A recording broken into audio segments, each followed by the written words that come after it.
আজকে কত অধ্যায় থেকে পড়াটা শিখব? একাদশ অধ্যায়ের নাম কি?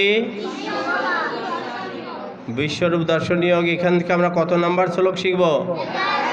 11 নম্বর শ্লোক কে বলেছেন? সঞ্জয়। আমরা শব্দগুলো জেনে নিই। দিব্য মাল্য অম্বরম ধরম, দিব্য গন্ধ অনুলেপনম, সর্বাচার্যম ময়ম দেবম, অনন্তম বিশ্বতমুখম, দিব্যমাল্য অম্বরম ধরম,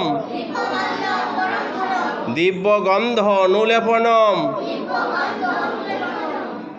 সর্বাচার্যম ময়ম দেবম, অনন্তম বিশ্বতমুখম।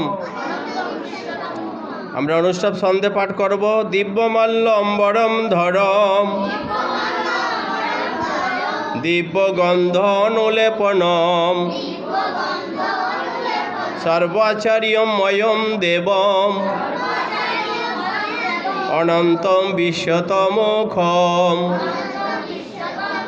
দিব্যমাল্য অম্বরম ধরম, দিব্য গন্ধ অনুলেপনম,